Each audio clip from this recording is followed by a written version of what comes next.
Bismillahirrahmanirrahim. Assalamualaikum warahmatullahi wabarakatuh. Alhamdulillah rabbil alamin alladzi khalaqal mauta wal hayata liyabluwakum ayyukum ahsanu amala wa huwal azizul ghafur. Asyhadu an la ilaha illallah wa asyhadu anna Muhammadar Rasulullah. Allahumma shalli ala sayyidina Muhammad wa ala ali sayyidina Muhammad. Alhamdulillah puji dan syukur senantiasa kita selalu panjatkan kepada Allah Subhanahu wa taala atas segala limpahan nikmat karunia yang begitu besar begitu banyak Allah limpahkan kepada kita tanpa pernah berhenti walaupun sesaat. Terutama nikmat yang paling besar dalam hidup kita yaitu nikmat iman dan Islam. Alhamdulillah. Juga nikmat lain yang begitu banyak tidak bisa kita akan menghitungnya. Nikmat sehat, nikmat waktu, rizki, ilmu, harta dan sebagainya. Semoga Allah Subhanahu wa taala jadikan kita hamba-hambanya yang terus istiqomah bersyukur. Dan kita berdoa kepada Allah, semoga Allah Subhanahu wa taala berikan kita kekuatan, kemampuan untuk terus menjaga, meningkatkan keimanan dan ketakwaan kita sampai akhir hayat kita semua. Amin ya rabbal alamin. Salawat dan salam semoga senantiasa terlimpah tercurah pada junjungan kita yang mulia, yang tercinta, Nabi besar Muhammad Sallallahu Alaihi Wasallam. Juga tidak lupa pada para keluarganya, pada para sahabat, para tabiin, tabiun tabiin, sampai pada seluruh umatnya hingga akhir zaman.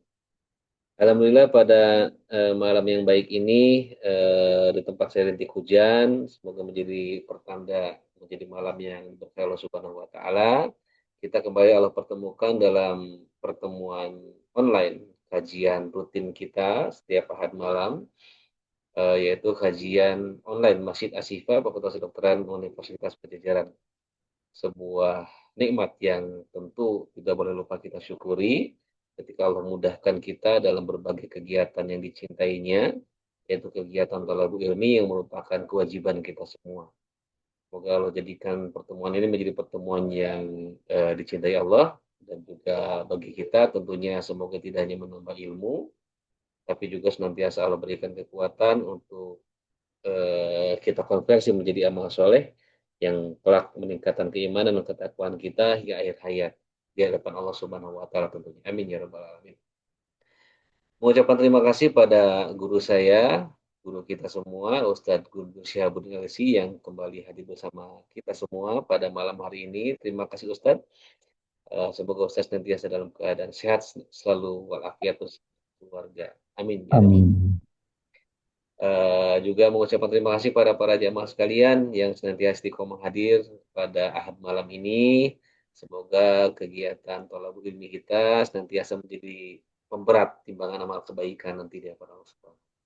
Amin ya rabbal alamin. Mungkin pertemuan malam ini bagi sebagian barangkali ya menjadi pertemuan yang cukup berat barangkali ya. Karena saya juga baru tahu tadi sebelum adzan maghrib Ustaz. Katanya mau ada pertandingan yang dinanti-nanti pada malam hari ini. Saya juga baru tahu tadi. Tapi ya nggak apa-apa. Semoga kita doakan saja yang terbaik hasilnya dan senantiasa menjadi kebahagiaan bagi siapapun yang mungkin menontonnya barangkali. Dan insya Allah setelah selesai kajian akan kembali bersama kita. Semoga amin ya rabbal alamin. Baik kita buka kegiatan pada malam hari ini dengan sama-sama kita niatkan lillah ya agar Allah Subhanahu wa taala menerima segala amal ibadah kita, memudahkan kita dalam menyimak kajian pada malam hari ini dengan kita sama-sama membaca basmalah. Bismillahirrahmanirrahim. Terkait dengan tema yang dibahas pada malam hari ini, insya Allah tema yang sangat relevan dan semoga menjadi tema yang sangat implementatif tentunya. Seiring malam hari ini, insya Allah kita tepat masuk kepada malam 1 Zulhijjah. Jadi mulai besok sampai dengan nanti apa namanya kita berkurban insya Allah bagi teman-teman yang berkurban dan juga yang berhaji nanti kita akan memasuki malam-malam yang dalam keterangan hadis Rasul menyampaikan dan juga tafsir beberapa ulama yang insya Allah nanti akan diperdalam oleh Ustadz adalah malam-malam yang mulia dan penuh dengan keutamaan. Tentunya di bulan Zulhijjah ini banyak sekali keutamaan dan banyak sekali amal ibadah yang mungkin harus kita dalami kembali, kita perkuat kembali. Tentunya malam ini bersama Ustadz Gun-Gun. Walaupun mungkin di Zulhijjah itu mungkin ya kita udah berpuluh-puluh kali mengalami barangkali ya, dan juga saya yakin teman-teman jamaah yang ada di sini, para guru besar, insya Allah tidak pernah terlewat, insya Allah ya ibadah kurbannya dan juga ibadah yang lainnya, dan rata-rata semua dari sini insya Allah sudah haji apalagi umroh berkali-kali ya. Dan di kajian malam hari ini, insya Allah kita akan perdalam kembali apa aja sih makna keutamaan yang ada di balik segala amal ibadah yang ada di bulan Zulhijjah ini. Dan semoga apa yang kita dapat pada malam hari ini akan menguatkan amal ibadah yang akan kita lakukan mulai malam ini sampai dengan nanti pada puncaknya kegiatan di bulan Zulhijjah tentunya. Dan karena ibadah ini akan kita amalkan dalam waktu dekat, mulai malam ini barangkali begitu ya. Jadi saya sudah sedikit berdiskusi dan Ustaz Gun. Mungkin nanti akan banyak pertanyaan Ustaz Gun. Nanti mungkin kalau biasanya 2/3-nya dengan materi dan 1/3-nya dengan tanya jawab, malam hari insya Allah akan disediakan waktu yang lebih banyak untuk kita melakukan tanya jawab atau diskusi bersama guru kita Ustaz Gun. Barangkali nanti 50-50 barangkali ya, atau sesuai kebutuhan barangkali. Baik, semoga kajian ini memberikan manfaat untuk kita semua. Jadi, tadi juga Ustadz izin di grup saya sudah menyampaikan, mangga jika ada yang mau bertanya, boleh disiapkan, dituliskan di grup. Ada 2 atau 3 pertanyaan yang sudah masuk, dan mungkin nanti dijamah di sini juga insya Allah akan bertambah. Nanti akan saya sampaikan. Baik jamaah, silakan juga disiapkan pertanyaannya barangkali, saya mau kurban, saya tidak haji hari bulan ini, saya mau saum dan sebagainya di awal bulan Dzulhijjah, silakan boleh di ajukan di sini, insya Allah akan mendapatkan jawaban yang mungkin jauh lebih jelas lagi dan jauh lebih bermakna pada malam hari ini untuk kita amalkan tentunya nanti di bulan Zulhijjah. Baik, langsung saja kepada guru kita, Ustaz Guru Syihabuddin Lsi, waktu dan medianya kami persilakan. Mangga Ustaz. Baik, atur nuhun. Bismillah.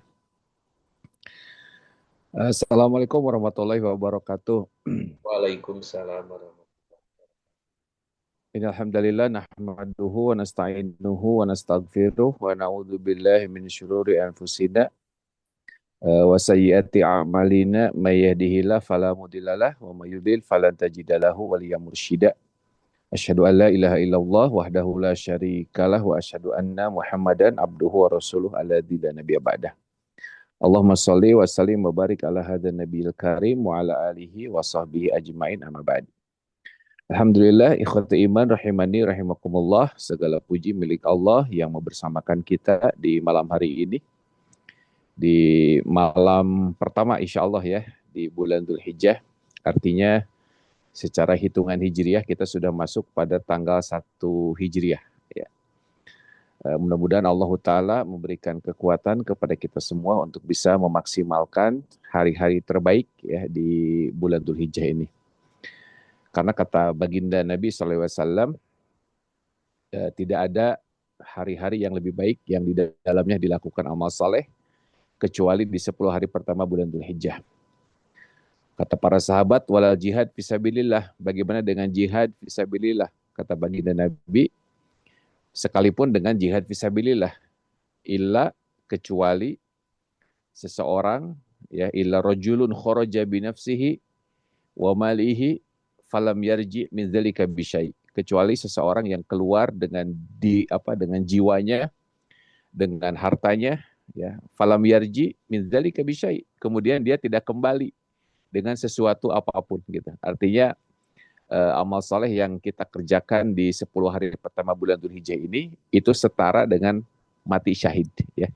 Bukan setara dengan jihad, tapi setara dengan mati syahid gitu.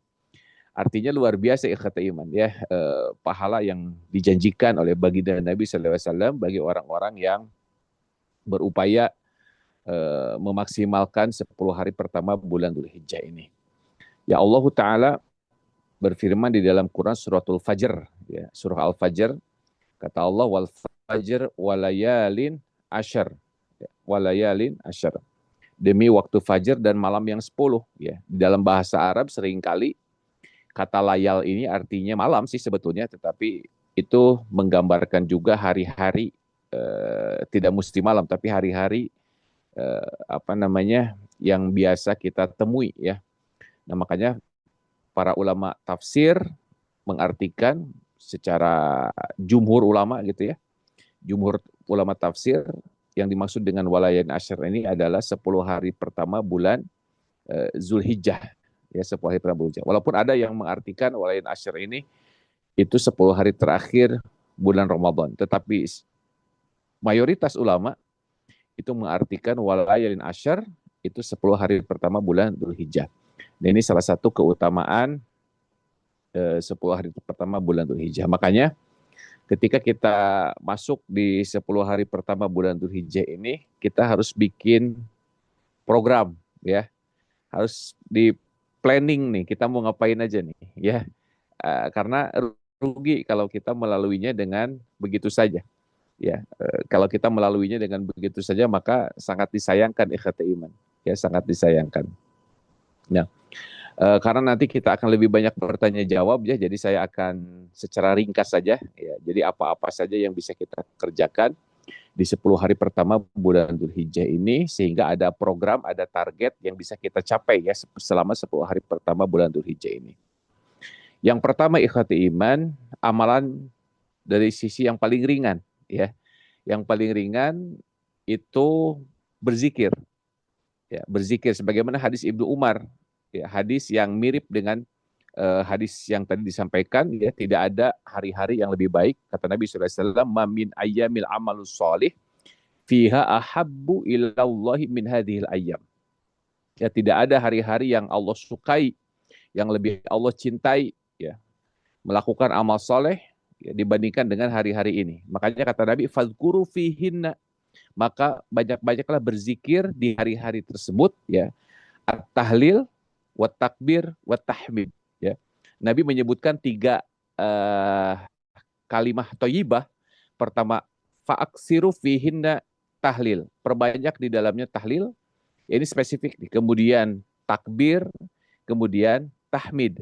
Ya, makanya kita sering kalau mendengar pas Idul Fitri, Allahu Akbar, Allahu Akbar, Allahu Akbar, la ilaha illallah, Allahu Akbar, walillahilham. Karena memang ini yang diperintahkan Nabi SAW. Ya.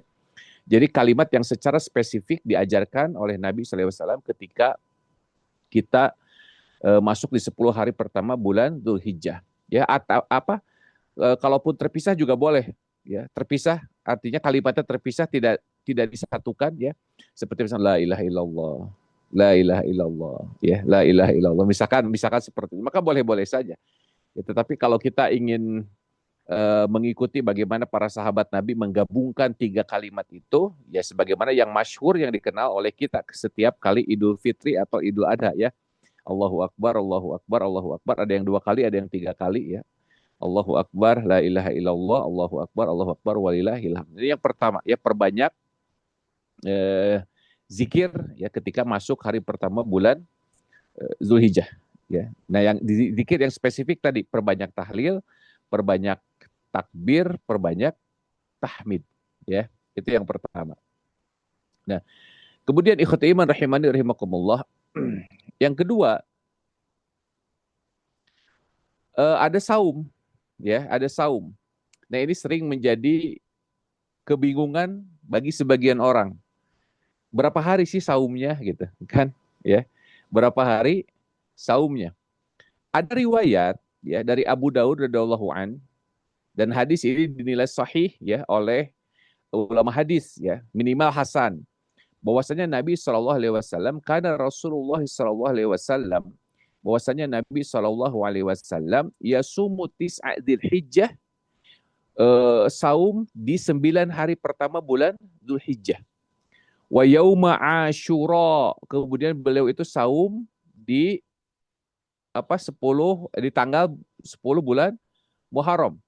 Wa salasata ayyamin min kulli syahr, dan beliau itu saum di 3 hari setiap bulan ya, yakni ayamul bid ya. Wa salasata ayyamin min kulli syahr, saum pertengahan bulan.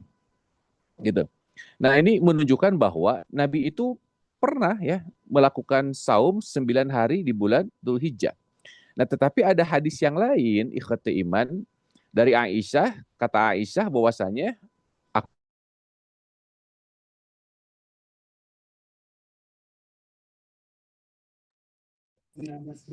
Mau izin Ustaz, suaranya hilang Ustaz. Suaranya tidak kedengaran. Sepertinya mau izin Ustaz ada gangguan sinyal. Nah, izin Ustaz, suaranya hilang. Nah, udah ya, nyambung lagi. Udah Ustaz. Tes, Nuhun, Ustaz. tes. Tes. Siap Ustaz. Kamu bikin kelas. Oke, sip ya. Nah, makanya banyak di antara kaum muslimin yang bingung ya, berapa hari sih saum di hari pertama bulan Dzulhijjah ini ya. Nah, makanya dalam kaidah fikih itu ada yang namanya thoriqatul jam'i ya, menggabungkan dua hadis yang seolah-olah bertentangan gitu kan. Dalam satu riwayat Nabi saum 9 hari, dalam riwayat yang lain Nabi tidak saum. Nah, ini menunjukkan bahwa ya saum di 10 hari pertama bulan Dzulhijjah itu terbagi dua ikhwati iman. Ya, terbagi dua. Ada saum yang bersifat muqayyadah ya, yang ditetapkan dan itu jatuh pada tanggal 9 Dzulhijjah. Ada saum yang bersifat mutolaqah ya. Artinya saum yang bebas ya. Nah, saum yang bebas berarti tergantung kita ya, karena tidak setiap amalan yang berdasarkan hadis umum ya itu Nabi melakukan apa namanya amalan-amalan ibadah itu Nabi melakukan. Contoh misalkan ketika Nabi SAW mengatakan bahwa sebaik-baik saum itu saum Daud ya, apakah Nabi melakukan? Nabi tidak melakukan ya, cuma Nabi menganjurkan gitu.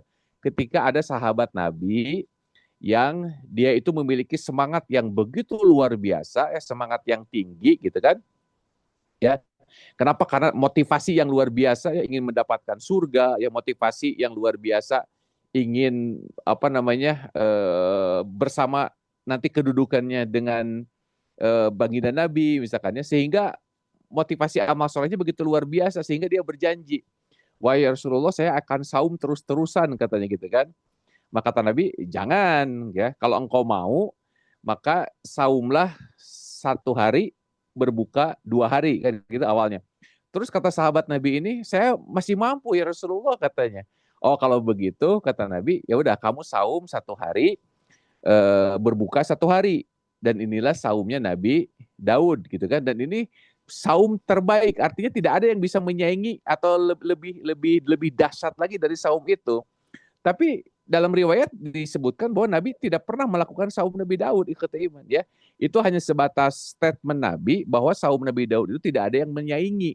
Kenapa? Karena saking beratnya sebetulnya saum Nabi Daud itu. Nah, makanya saum mutlak yang kita lakukan di 9 hari pertama bulan Dzulhijjah ya, itu boleh-boleh saja ya, sekalipun tadi seolah-olah ada hadis yang bertentangan. Ya di satu hadis Nabi diriwayatkan Nabi melakukan saum, tapi di riwayat yang lain Nabi tidak melakukan. Nah, ini ada thoriqatul jam'i, artinya dari tanggal 1 sampai dengan tanggal 8 itu kedudukan saumnya adalah saum yang mutolaqah ya, saum yang apa namanya bebas ya. Apakah sehari, apakah 2 hari, apakah selang-seling ya. Tetapi saum ini merupakan bagian dari amal saleh ikhwati iman.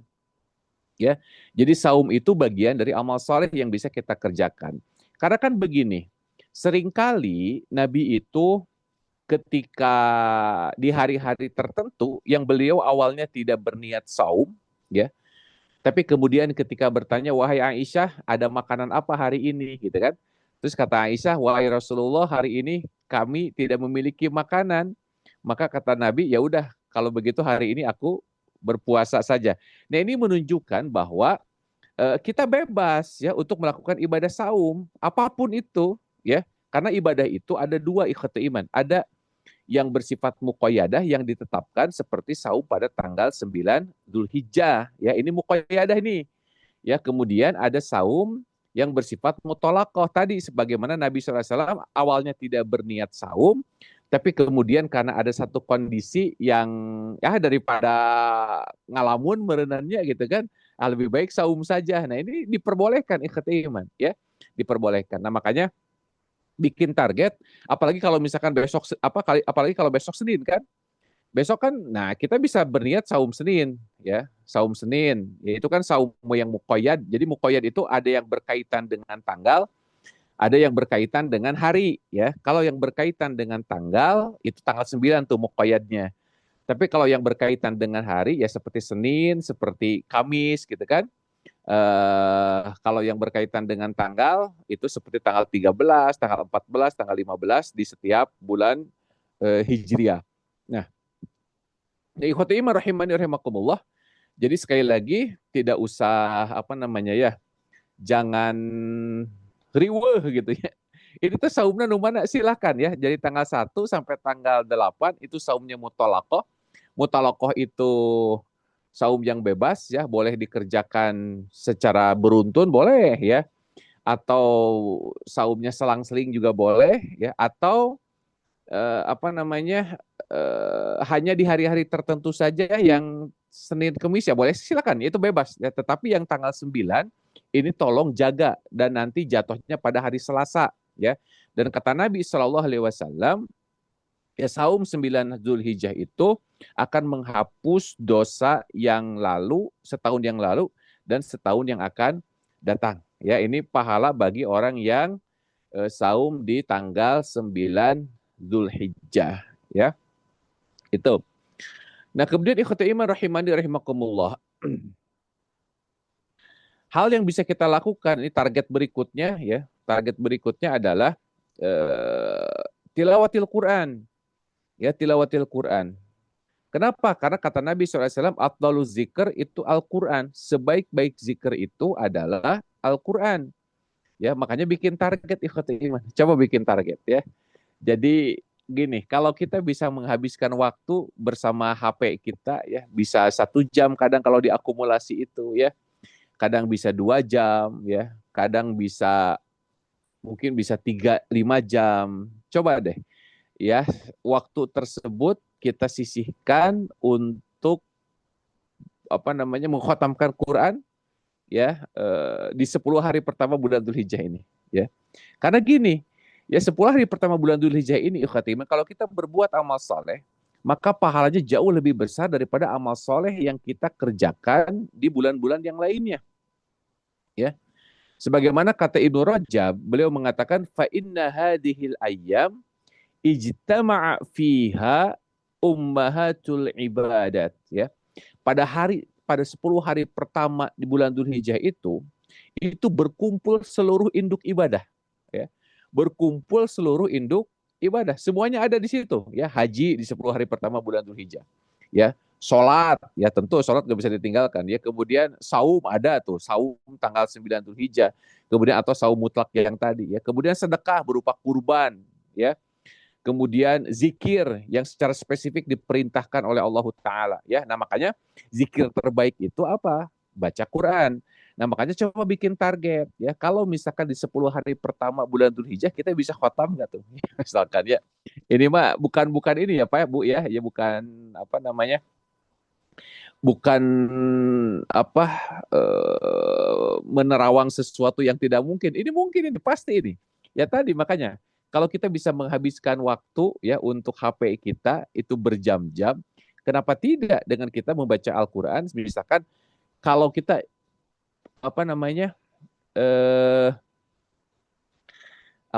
punya target nih ya. Kalau 10 hari berarti kan 30 juz, berarti sehari minimal 3 juz ya. Sehari 3 juz ya. Nah, 3 juz itu kita bagi-bagi tuh ya, kita bagi-bagi kira-kira butuh berapa jam ya. Ada sebagian orang yang 1 juz itu mungkin butuh setengah jam, 30 menit sampai 40 menit. Ya, ada juga yang sampai 1 jam. Simpan saja, taruh saja satu juz itu 1 jam ya misalkan. Berarti kan kita butuh 3 jam tuh untuk 3 juz per hari. Nah, tinggal dibagi saja tuh ya, tinggal dibagi saja. Kira-kira 3 jam itu kita simpan misalkan di waktu subuh 1,5 jam, misalkan dari mulai sholat subuh sampai nunggu syurak 1,5 jam. Nanti pas siang misalkan ya berapa menit. Pokoknya coba di manage waktunya ikhwati iman untuk ibadah. Ya, jadi kalau untuk urusan dunia kita bisa memanage waktu, kenapa kalau untuk urusan ibadah kita sulit sekali memanage waktu ya. Padahal kita ini diciptakan oleh Allah untuk ibadah. Ya betul ya, aktivitas kita bisa bernilai ibadah, betul itu ya. Tetapi kan itu baru asumsi kita ya. Kenapa? Karena apa yang kita lakukan di dunia ini, maka orang lain pun banyak yang melakukan hal yang sama ya. Tetapi kalau ibadah yang bersifat makhluk, tidak semua orang itu punya keinginan Ya, kenapa? Karena kalau urusan dunia mah bagaimanapun juga ada kepentingan-kepentingan duniawi yang menempel di dalam diri kita. Itu nggak bisa dipungkiri, kata iman ya. Seorang guru mengajar misalkan ya, tetap ada unsur duniawinya di situ ya, bagaimanapun juga ya. Begitu pula dengan dokter, betul dokter itu kan apa namanya membantu orang ya, menolong orang, tapi tetap ya itu nggak bisa dipisahkan dengan kepentingan-kepentingan duniawinya gitu kan. Nah, sementara kalau ibadah yang bersifat mahdoh ini merupakan bentuk perintah dari Allah Ta'ala. Dan ini harus menjadi perhatian ya. Karena tadi kalau aktivitas-aktivitas duniawi ya, boleh kita meniatkan sebagai ibadah, betul silakan. Tetapi ingat bahwa hal tersebut bisa dilakukan oleh orang yang tidak Islam sekalipun gitu ya. Ya seperti mengajar ya, membantu hubungan manusia, misalkan apapun itu ya itu masih bisa dilakukan. Tetapi ibadah mahdoh ya seperti baca Quran ini hanya orang-orang beriman saja, ikhti iman. Hanya orang-orang yang betul-betul berharap pahala kepada Allah Ta'ala. Itu. Nah ini kesempatan kita ya untuk memperbanyak amal di 10 hari pertama bulan Dzulhijjah ini. Ya kenapa? Karena pahalanya tadi ya setara dengan apa? Dengan syahid pahalanya. Jadi jangan sampai disia-siakan ikhwat iman. Ya coba bikin target ya. 10 hari pertama ini satu hari kita sisihkan tiga jam untuk apa? Untuk bisa apa namanya mengkhatamkan Quran. Berat memang ikhwat iman ya. Karena amal ibadah itu semakin berat, itu semakin besar pahalanya. Ya, tetapi ingat ya bahwa sesuatu yang berat, sesuatu yang susah kita lakukan, bukan berarti kita tidak ikhlas melakukannya. Ya, sama seperti kurban misalkan ya. Ini ibadah kurban selanjutnya ya ibadah kurban. Di antara kita seringkali ketika berkurban itu mencari apa namanya harga yang ekonomis, ya kan? Harga yang ekonomis gitu. Jangan kurban di masjid itu. Kenapa? Mahal di masjid itu mah. Di masjid ini masih ada yang lebih murah. Bapak Ibu rahimani rahimakumullah, kurban itu bukan bicara nominal. Ya lihat bagaimana sunnah kurban pertama kali itu ketika Nabi Ibrahim ya disuruh menyembelih anaknya. Dan anak ini merupakan harta berharga ya. Harta yang paling berharga anak itu. Sementara Nabi Ibrahim itu memohon kepada Allah ya bertahun-tahun Robbi habli minas solihin ya. Robbi habli minas solihin. Anugerahkan kepadaku anak yang soleh. Tapi ketika Allah anugerahi dan anaknya itu sudah sesuai dengan ekspektasi bapaknya ya bisa meneruskan apa namanya meneruskan tongkat kenabian misalnya estafet kenabiannya ya kalau apa namanya seorang dokter punya anak berharap anaknya jadi dokter lagi misalkan ya seorang dosen berharap anaknya jadi dosen lagi seorang insinyur misalkan berharap anaknya jadi misalkan ya ada harapan-harapan seperti itu begitu pula yang dialami oleh Nabi Ibrahim alaihissalam ya Nabi Ibrahim itu tentu yang namanya orang tua punya ekspektasi terhadap anaknya tapi lihat bagaimana Allah menguji Nabi Ibrahim ya ketika anak itu sudah bisa berusaha bersama bapaknya falamma balagha ma'ahu sa'ya ya qala ini ara fil manam ani azbahuka fangzur madza tara gitu kan wahai anakku aku sesungguhnya melihat di dalam mimpiku aku menyembelih engkau kan gitu coba bagaimana menurut engkau ini kan luar biasa nih pengorbanan Nabi Ibrahim itu nah makanya ikhwat iman pelajaran kurban itu ya bukan masalah nominal tapi bagaimana kemampuan maksimal kita ya bisa kita persembahkan kepada Allah Ta'ala. Ya kata Allah, la yanalu luhumuha wala dimauha walakin yanaluhu taqwa minkum. Ya dalam Quran surah Al-Maidah ayat 27. Darah dan daging itu tidak akan sampai kepada Allah. Yang sampai itu nilai ketakwaan. Nah cuman seringkali ya nilai ketakwaan itu diukur dengan apa? Tadi keikhlasan yang berbanding lurus dengan kelapangan hati. Nah ini keliru ikhwati iman. Ya seringkali kita memahami bahwa keikhlasan itu berbanding lurus dengan apa? Dengan lapang hati.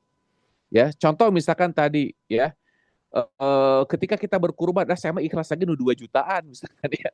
Sementara kalau yang 5 juta mah berat gitu kan.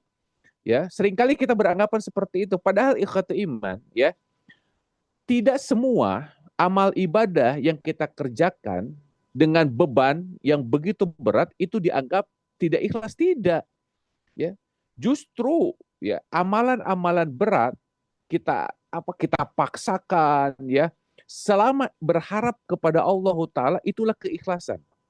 Coba Nanti perhatikan ya, di dalam Quran surah Al-Baqarah ayat 216 tuh. Ya 216 Allah Ta'ala mengatakan kutiba alaikumul qital wa huwa kurhul lakum. Allah itu mewajibkan kepada kalian itu berperang, dan perang ini tidak disukai. Fitrah manusia itu membenci peperangan ya.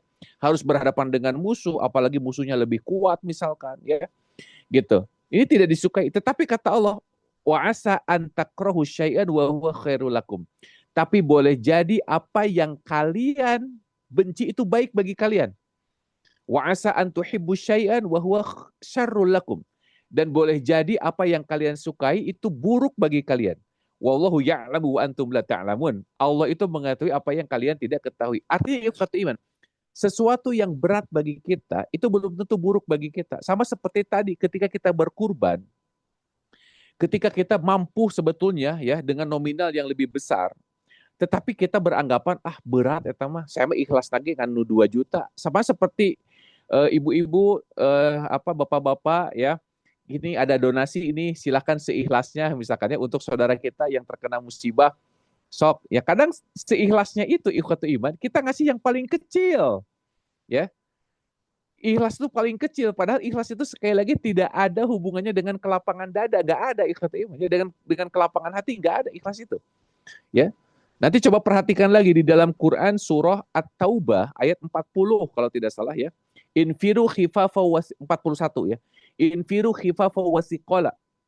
Berangkatlah kalian dalam kondisi lapang atau dalam kondisi berat. Ya, wajahidu bi amwalikum wa anfusikum fisabilillah. Ya, dan berjihadlah dengan harta dan dirimu di jalan Allah. Yang demikian itu adalah lebih baik bagimu jika kamu mengetahui. Coba tuh. Perintah berperang itu diwajibkan oleh Allah kepada setiap orang, baik dalam kondisi ringan ataupun kondisi berat, ya. Nah, artinya ikhwat iman, setiap orang itu memiliki kondisi yang berbeda-beda. Contoh misalkan ketika kita berjihad, ya, orang yang jomblo, misalkan jomblo ya, nggak punya keluarga, ya, nggak punya pasangan, nggak punya anak, ya, orang tua sudah nggak ada, harta nggak punya, ya. Kemudian kata Nabi berjihad, mungkin dia semangat, ya, ringan saja dia, karena nggak ada beban pikiran, ya, nggak ada godaan, nggak ada hambatan. Makanya ketika berkurban, ketika berjihad dia khifafa, ringan. Tapi bayangkan ketika perintah jihad ini itu sampai kepada orang yang mungkin baru menikah, ya, istrinya masih cantik, ya, baru unboxing, misalkan puntennya, misalkan seperti Hanzalah. Hanzalah itu kan ketika ada perintah jihad dia baru menikah itu, ya. Dalam kondisi junub bahkan dia berangkat. Ya mungkin kondisi kita kalau seperti Hanzalah mungkin berat Pak mau berangkat itu, ya. Aduh ini istri lebar ini kan, ya, harta misalkan atau misalkan karir baru naik, ya. Jabatan baru diduduki sebentar, anak-anak masih kecil, masih lucu-lucunya, disuruh berjihad, pasti berat ikhwat iman. Tapi ingat, ibadah itu ketika kita berat, ketika kondisi kita berat mengerjakannya, bukan berarti kita tidak ikhlas gitu loh, ya. Bukan berarti kita tidak ikhlas. Yang namanya ikhlas itu ketika kita persembahkan semua itu hanya untuk Allah. Tidak ada kepentingan dengan manusia. Itu namanya ikhlas iman, ya.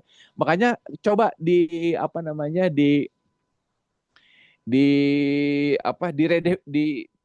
redefinisikan kembali ya pemahaman kita tentang ikhlas. Jangan sampai ikhlas itu berbanding lurus dengan kelapangan hati, tidak, ya. Padahal ibadah yang kita paksakan ya hanya untuk mencari keridhaan Allah, walaupun tadi hati kita berat, maka disitu tak keikhlasannya. Makanya siapa yang suka Pak Bu ya, Nabi Ibrahim disuruh menyembelih anaknya. Berat tidak? Pasti berat itu. Ya, nggak ada yang suka orang tua disuruh menyembelih anaknya. Nah, begitu pula dengan kurban.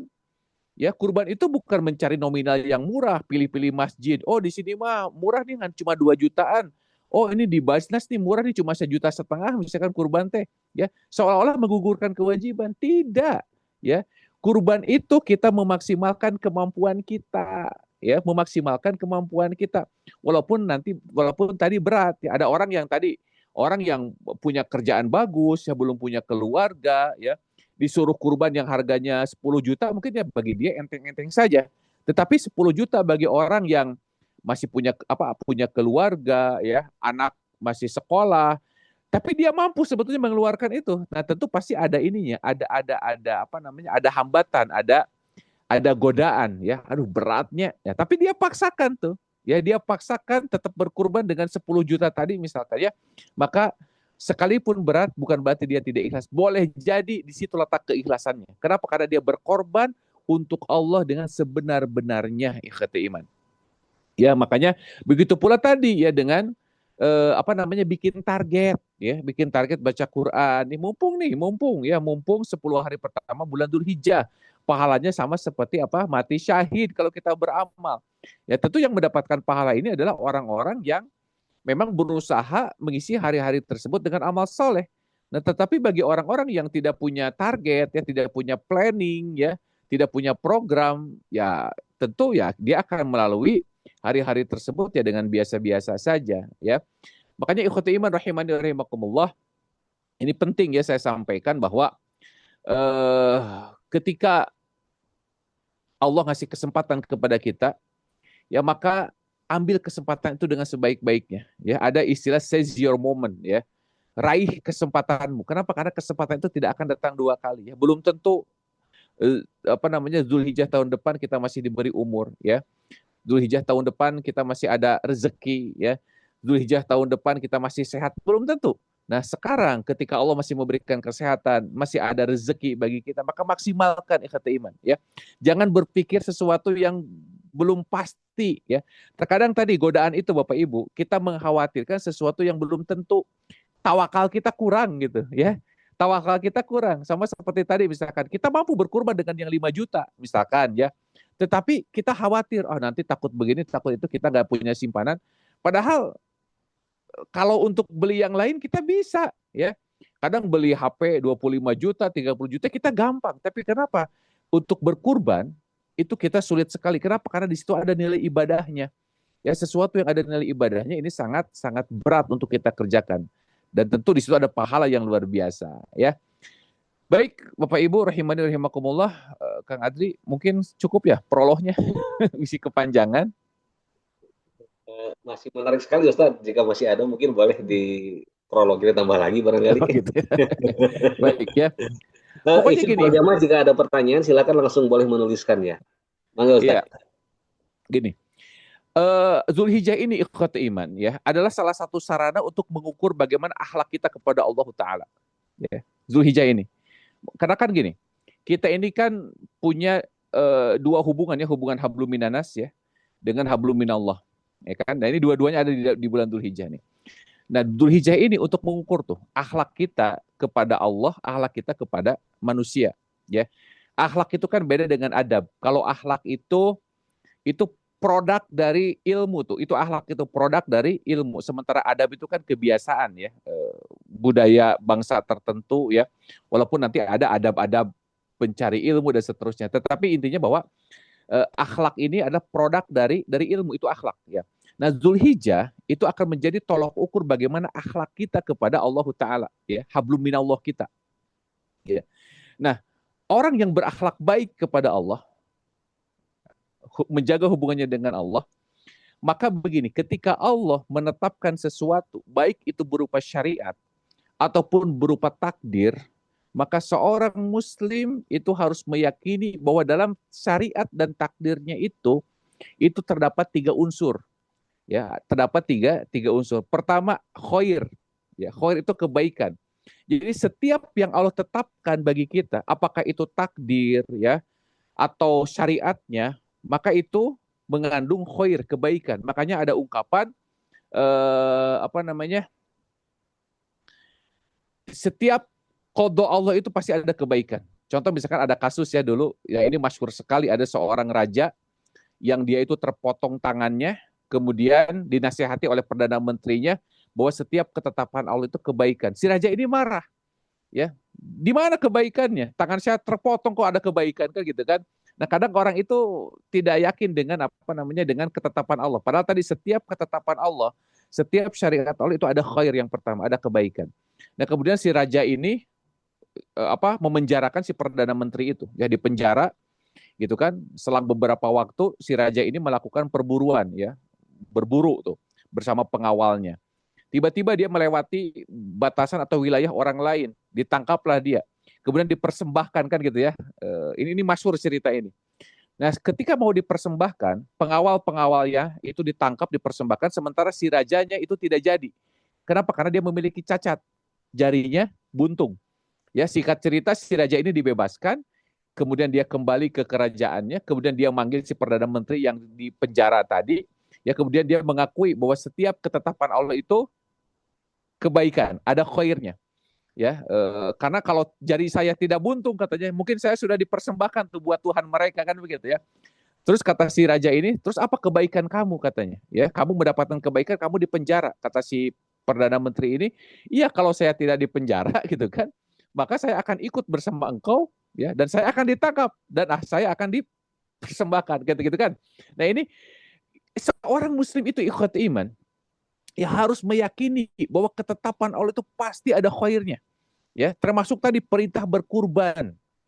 Ya, sekalipun kita harus mengeluarkan harta, ya, ada beban berat, ya, kenapa? Karena kita masih punya tanggungan, ya. Tapi ingat, selama kita masih mampu, jangan mengkhawatirkan sesuatu yang belum tentu terjadi. Sementara kewajiban ini sudah dipastikan kita alami saat ini, kita ada uangnya, maka apa? Keluarkan. Karena di situ pasti ada khairnya, gitu, ya. Yang kedua, akhlak baik kita kepada Allah itu, ya, kita meyakini bahwa setiap ketetapan Allah, setiap syariat itu adlun, keadilan. Ada prinsip keadilan ikhwati iman. Ya, jangan pernah kita beranggapan ketika Allah menetapkan sesuatu ya, memberikan musibah kepada kita misalkan ya, kemudian kita menganggap Allah tidak adil. Subhanallah ya. Allah itu maha adil. Setiap ketetapannya, setiap kodonya, setiap musibah yang menimpa siapapun itu pasti disertai dengan keadilan. Ya gak mungkin Allah tidak adil. Ya, itu prinsip keadilan. Sehingga ada orang yang misalkan kenapa kurban ini hanya diwajibkan bagi orang-orang yang mampu, ya kan? Kenapa tidak diwajibkan bagi orang-orang yang kurang mampu misalkan. Ini prinsip keadilan ya. Prinsip keadilan. Jadi setiap ketetapan Allah, setiap hukum Allah itu pasti mengandung keadilan ya. Nah, yang ketiga itu ada hikmah di situ ya. Hikmah ini kadang diketahui setelahnya ya. Kadang diketahui setelahnya. Hikmah berkurban misalkan apa? Hikmah berkurban ya. Tentu kita bisa menggali hikmah berkurban itu. Terus apa namanya? Musibah yang kita dapatkan misalkan ya, seringkali kita baru sadar justru beberapa tahun kemudian ya, beberapa waktu kemudian gitu kan. Nah, makanya ikhwati iman rahimani rahimakumullah, Dzulhijjah ini sekali lagi mengajarkan kepada kita ya supaya kita berakhlak baik ya, bahwa setiap syariat yang Allah tetapkan, setiap musibah yang kita rasakan ya, maka di situ pasti ada kebaikan, ada khair, di situ ada keadilan Allah, di situ ada hikmah yang belum tentu kita rasakan saat ini. Tetapi orang yang berakhlak baik terhadap Allah, ya, menjaga hubungan baik dengan Allah, maka dia harus meyakini tiga prinsip tadi, ya, meyakini tiga prinsip tadi. Begitu. Cukup dulu, Kang Adri. Baik, Ustaz. Atur nuhun, Ustaz. Alhamdulillah. Begitu jamaah sekalian, begitu jelas ya, luar biasa padat sekali penjelasan yang Ustaz sampaikan kepada kita, terutama tentang 10 hari pertama di bulan Dzulhijjah ini tentunya, dan tadi pada amalan puncaknya adalah kita melaksanakan ibadah kurban dan tentunya ibadah haji bagi yang melaksanakannya pada di Mekah Mukarramah. Baik, sebelum saya membacakan pertanyaan yang sudah masuk langsung kepada saya di grup, mungkin di jamaah sekalian yang di ruangan ini ada yang mau langsung bertanya, kami persilakan, mangga, boleh langsung melalui audio barangkali. Silakan, mangga. Ada yang akan bertanya? Halo. Apakah ada pertanyaan? Silakan. Silakan Ibu Yuyun, monggo. Assalamualaikum, Ustadz. Waalaikumsalam warahmatullahi wabarakatuh. Bismillah, Afwan. Ustadz, Ana mau tanya, kalau misalkan berkurban ya, Kalau berkurban tapi hukumnya berhutang ya. Artinya karena mungkin dari segi ekonomi yang bersangkutan belum mampu ya, tapi ada keinginan untuk berkurban. Hanya ada eh, dari segi ekonomi mungkin tidak mencukupi ya. Artinya dia memaksakan untuk berhutang, tetapi di situ ada unsur ribanya ya. Kalau dari sisi yang pernah saya baca, sedangkan Allah itu kan menerimanya dari hal-hal yang baik ya.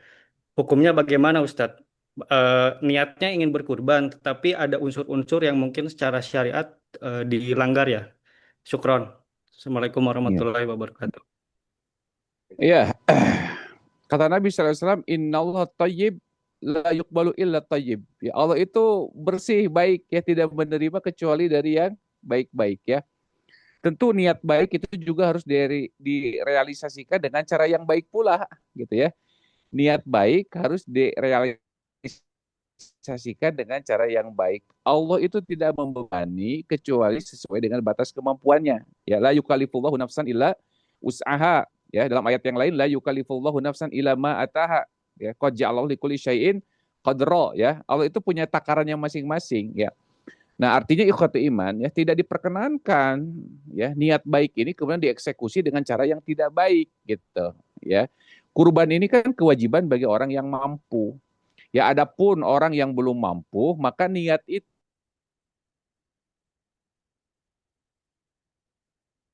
Ustadz yang terlempar ya, sepertinya ya. Halo?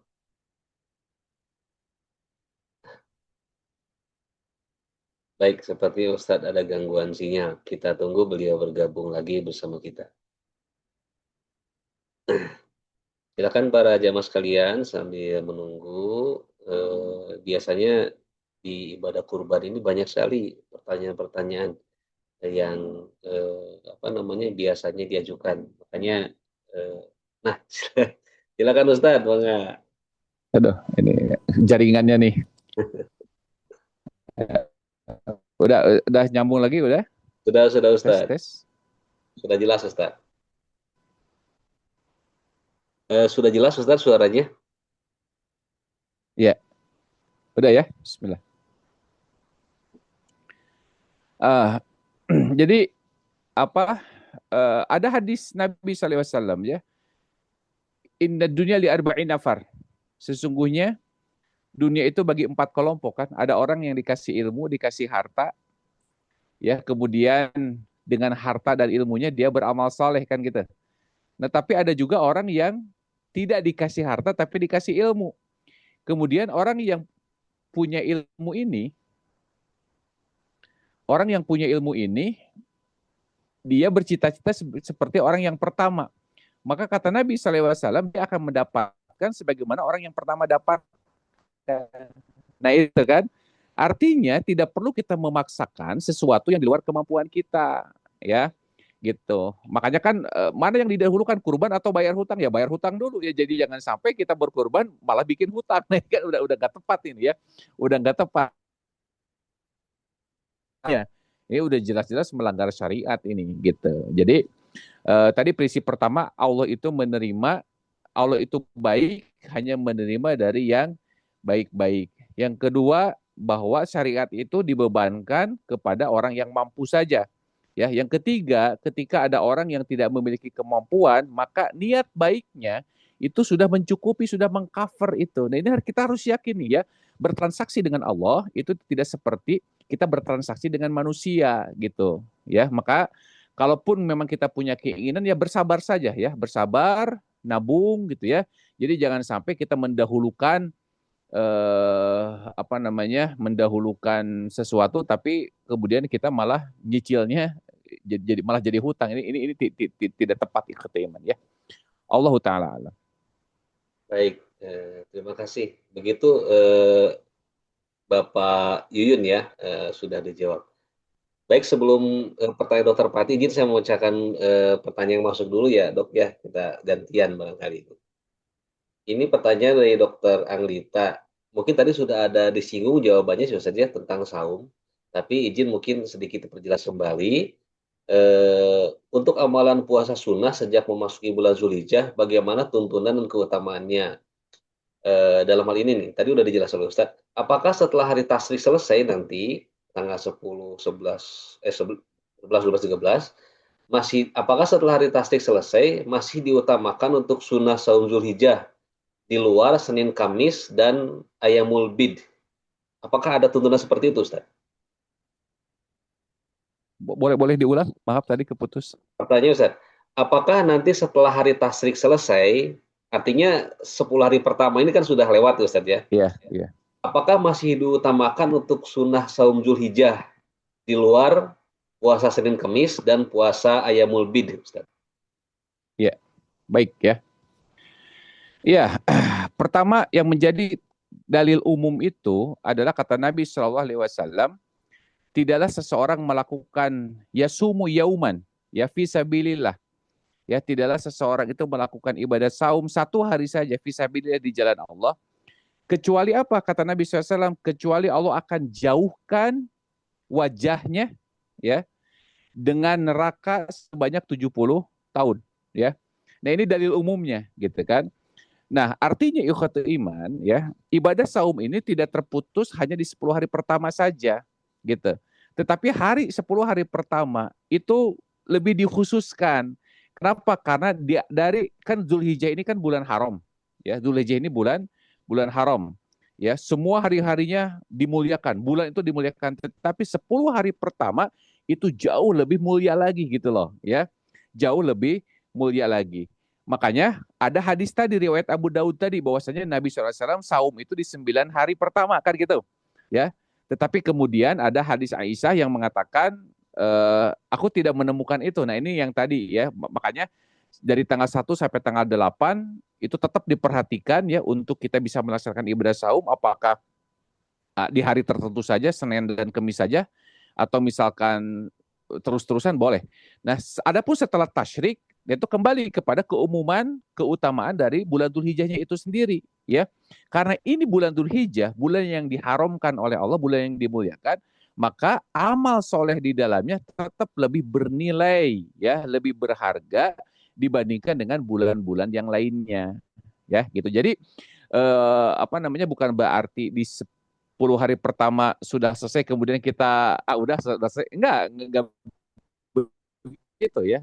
Kalau kita punya kebiasaan yang baik ya, maka teruskan kebaikan tersebut ya, apalagi kita berharap tadi pahala, berharap kebaikan, pelipat gandaan kebaikan-kebaikan yang ada di bulan yang dimuliakan, bulan Dzulhijjah. Begitu. Jadi boleh silakan teruskan saja ya. Begitu ya. Yang penting setelah hari tasyrik ya. Jadi tidak ada ayam ubid tuh ya, di bulan Dzulhijjah tidak ada sama ayam ubid. Kenapa? Karena ayam ubidnya hari tasyrik ya. Gitu. Allah taala alam. Baik, terima kasih. Begitu Dokter Ananta sudah terjawab oleh Ustaz. Izin Ustaz mengajukan pertanyaan berikutnya dari Dokter Patin. Ya. Bismillah Ustaz, izin bertanya hukumnya bila berkurban atas nama orang lain, tetapi tidak berkurban atas diri sendiri. Jazakallah, mohon jawaban. Iya. Baik, nah ini keliru nih ya. Kenapa? Karena ada kaidah al-isar fil ibadah mamnu ya. Isar dalam ibadah itu mamnu, terlarang gitu ya. Kecuali kalau kita sudah berkurban ya, kemudian kita traktir orang itu boleh. Tapi kalau kita hanya punya punya kuotanya satu gitu kan untuk berkurban, udah gitu kita kasih ke orang lain, ini kurang tepat ini ya. Kenapa? Karena dalam urusan ibadah itu harus fal wa fi dzalika falyatana fasil mutanafisun fastabikul khairat ya. Jadi kalau dalam urusan akhirat mah ibu-ibu ya bapak-bapak ya tidak mendahulukan orang lain gitu. Makanya tadi kewajiban kurban hanya bagi orang-orang yang mampu. Ketika Allah ngasih kemampuan kepada kita, maka dahulukan diri kita dulu, ya. Dahulukan diri kita dulu. Tapi kan saya mah udah tiap tahun tenanaun kan tadi dia mah tidak dibebani. Jadi kita tuh jangan sok-sokan gitu loh. Ya kalau dalam urusan agama, dalam urusan ibadah mah. Beda kalau dalam urusan makanan, ya. Bapak Ibu sudah sering nih makan wagyu ya, misalkan ya. Makan wagyu. Ya, sementara tetangga kita belum pernah. Nah kasih tuh ya. Kita selalu dapat jatah tuh ya, daging bagus ya misalkan. Ya udahlah, teman saya mah belum pernah, ya kasih itu kalau dalam urusan dunia. Tapi kalau dalam urusan ibadah tadi kaidahnya al aslu fil ibadati al isar fil ibadati mamnu, ya. Isar dalam ibadah itu tidak boleh, ya, kecuali kalau kita tadi kita sudah berkurban, kemudian kita punya rezeki tambahan, maka kita mentraktir orang, itu tentu jadi kebaikan yang luar biasa, begitu, ya. Allahu taala alam. Nah, baik Ustaz, terima kasih. Dr. Fahri, terima kasih pertanyaannya. Mohon izin Ustaz memperdalam pertanyaan yang diajukan barusan. Jadi tadi kan ketika kita ibadah kurban itu kita tidak melihat tahun-tahun sebelumnya kita sudah kurban terus gitu saja. Iya. Tahun ini kita berikan buat orang lain itu tidak dianjurkan Ustaz ya. Tidak. Tetapi Ustaz dalam di keluarga Ustaz sekarang masih mama, tahun kemarin si bapak, sekarang si anak yang pertama, anak kedua itu Ustaz. Iya. Itu bagaimana Ustaz? Karena saya juga pernah mendengar bahwa kurban itu satu itu untuk keluarga. Bahkan juga kalau kita meniatkan kurban untuk almarhum ayah kita, katakanlah begitu, tidak perlu katanya, karena kalau anaknya berkurban atau pahalanya pun akan mengalir untuk ayahnya almarhum. Mohon penjelasan Ustaz. Iya. Nah ini juga sama ya, betul ya, bahwa kewajiban kurban itu minimal satu keluarga 1 ekor kambing minimal ya. Dan gini, jangan pernah mencoba mengajari malaikat untuk ngabsen gitu loh. Ya. Jangan mengajari malaikat untuk ngabsen ya, karena malaikat pun tahu itu teh duit siapa gitu. Masya Allah. Sebagai kepala keluarga nih, saya punya anak 5 misalkannya, contoh saya punya anak 5 ya. Malaikat tahu ya bahwa itu uang saya, sekalipun saya mengatasnamakan anak saya, ingat bahwa anak itu belum wajib berkurban gitu loh ya. Anak yang kita daftarkan namanya ke panitia itu belum wajib berkurban. Sehingga secara syariat tetap ya kurban itu atas nama bapaknya gitu. Makanya Nabi pernah berkurban atas 1 untuk keluarganya, 1 untuk umatnya kan gitu kan. Gitu. Makanya kurban itu ikhwatu iman, kewajiban seseorang yang mampu ya, kepala keluarga mampu, maka 1 kambing itu mewakili keluarga dan anak-anaknya ketika anak-anaknya belum mampu. Ketika anaknya sudah mampu ya berkurban sendiri, maka silahkan tambah gitu. Jadi tidak perlu ya diabsen tahun ini buat mama, tahun ini enggak, malaikat juga nggak akan bisa dibohongi, itu duit bapak anak gitu kan. Nah kecuali tadi kalau kita mentraktir orang lain ya, setelah kita berkurban kita mentraktir, saya mau kurban lagi nih 1 lagi untuk atas nama marbot masjid misalkan ya, untuk atas nama ini boleh silakan ya, begitu ya. Jadi ikutilah sunnah Nabi SAW ya, bahwa 1 hewan kurban itu mewakili 1 keluarga minimal ya, begitu. Nah makanya ketika ada orang yang kurban dengan 5 ekor kambing misalkan ya, tidak perlu kambing 1 buat si anak pertama, kambing 2, nggak perlu begitu ya. Kenapa? Karena itu udah nama atas keluarga ya, ketika anak-anak itu memang belum mampu ya, karena kewajiban kurban adalah kewajiban bagi orang yang sudah mampu, begitu. Allahu taala alam. Izin Ustadz, yang selanjutnya kan ada tambahan suka meniatkan untuk almarhum ibunya, neneknya segala macam. Nah itu sama ya. Jadi kata siapa, saya lupa.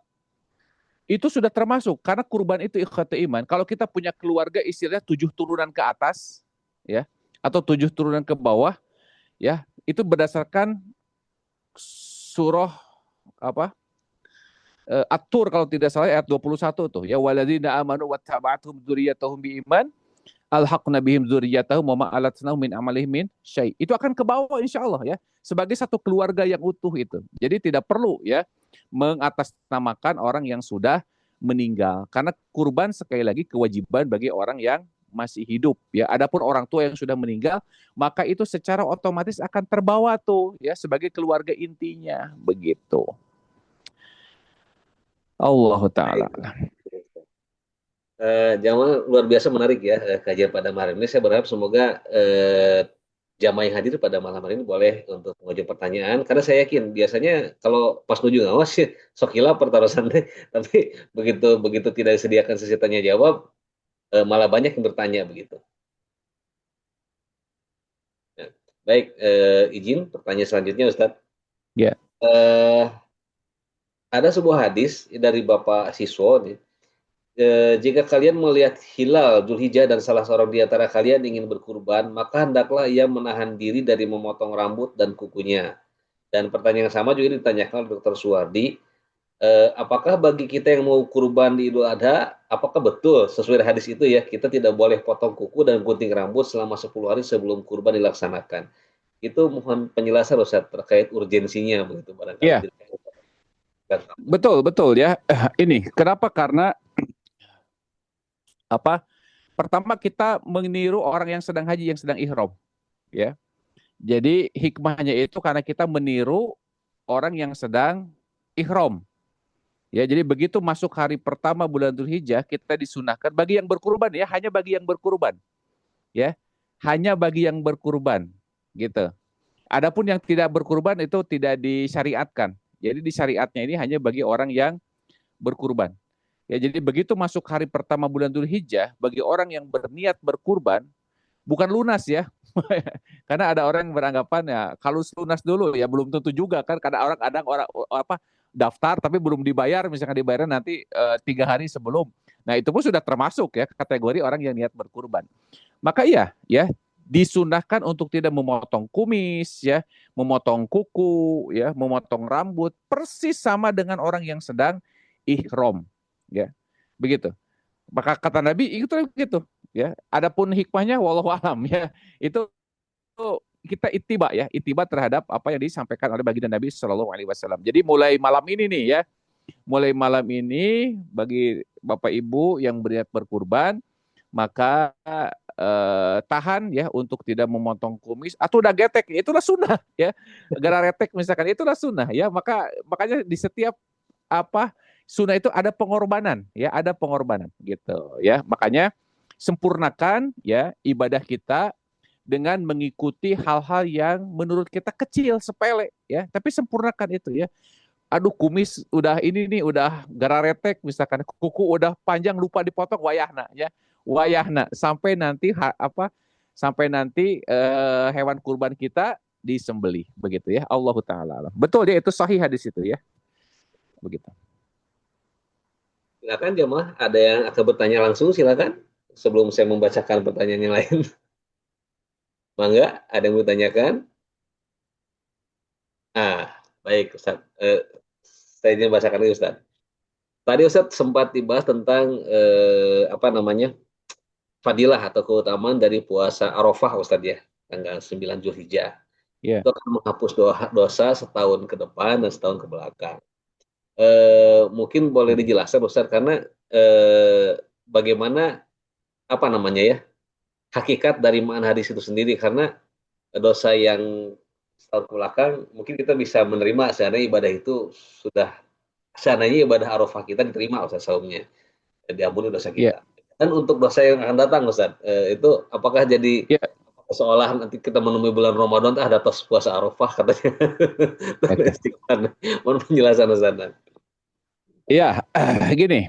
Pertama kata para ulama ya, yang dimaksud dengan dihapuskan dosa itu adalah dosa-dosa kecil. Ya, dosa-dosa kecil. Sementara dosa besar itu harus ditobati secara khusus ya.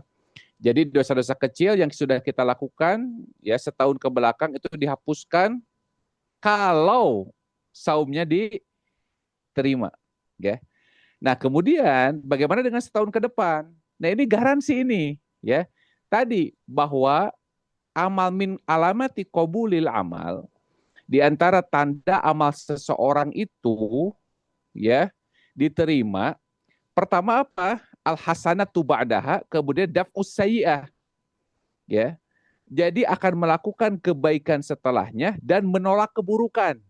Gitu. Ini salah satu ciri amal ibadah kita diterima, ya. Nah, makanya garansi itu kalau amal ibadah kita berupa saum ya di bulan di tanggal 9 Dzulhijjah itu diterima, maka insya Allah kita akan terjaga ikhwatul iman. Kenapa? Karena pertama kebaikan itu akan melahirkan kebaikan setelahnya. Ya. Kebaikan itu akan melahirkan kebaikan setelahnya. Yang kedua apa? Daf'us sayyi'ah, akan menolak keburukan. Sehingga orang itu akan terjaga tuh ya dari melakukan dosa.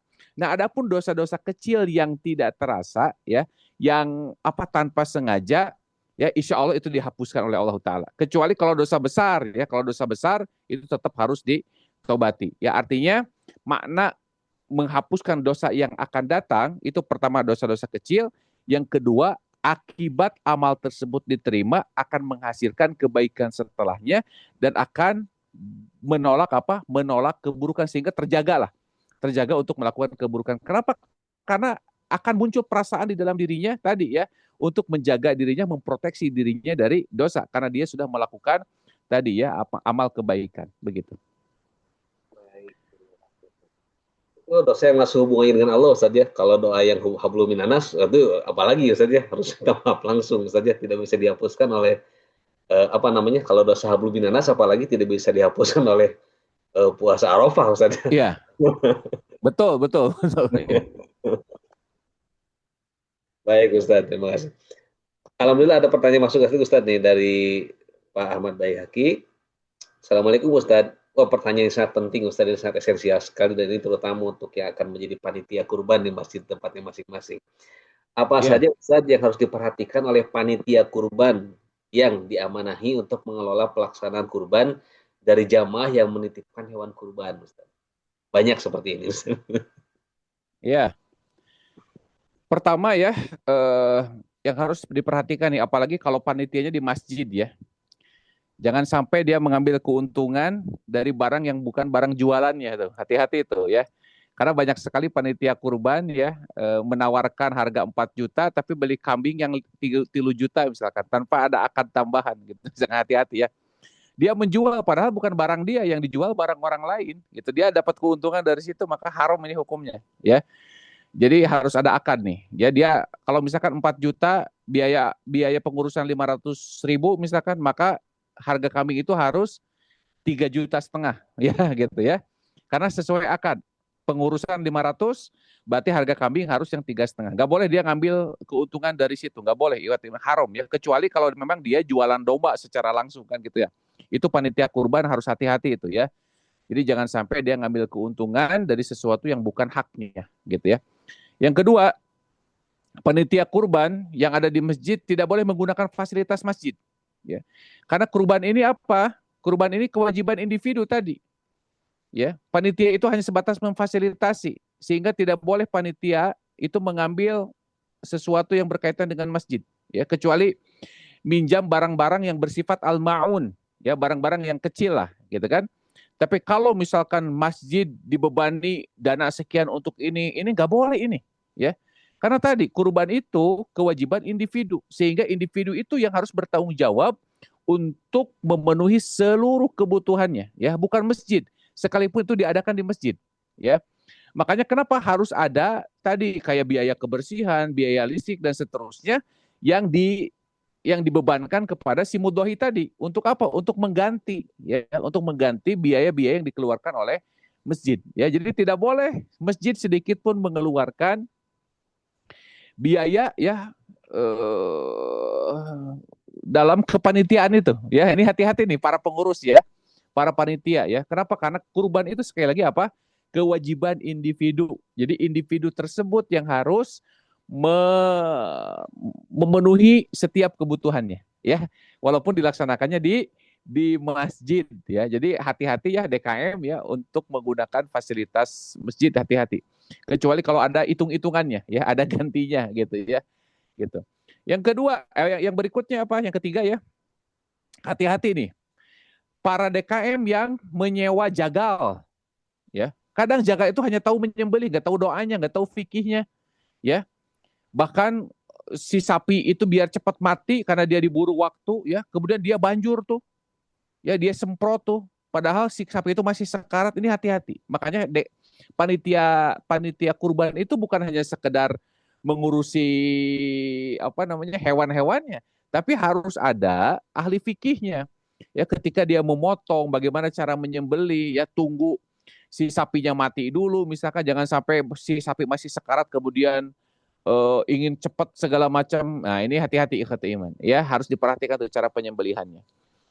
Ya kemudian apa namanya pembagian. Ya tidak boleh panitia mendapatkan jatah yang lebih banyak daripada yang lainnya. Ya kecuali mungkin hanya ya selisih sedikit lah ya. Jadi tidak boleh misalkan panitia dapat 2 bungkus, sementara yang lain 1 bungkus. Jadi hati-hati ikhwati iman ya. Itu sudah menjadikan upah tuh. Ya maka tidak tidak boleh ya. Gitu. Apalagi nih ya. Apalagi ya, kadang suka bingung nih ini. Panitia kurban tehnya ada Eh, lagi tambah. Ada pertanyaan, Pak Ustadz. Tahu nggak Bu? silakan bro. Assalamualaikum warahmatullahi wabarakatuh. Waalaikumsalam. Katanya kalau pekurban itu kan harus hadir pada waktu penyembelihan. Sedangkan misalnya Iya. kami berkurbannya untuk di kampung begitu. Jadi jauh begitu ya. Tidak menghadiri. Itu bagaimana? Iya.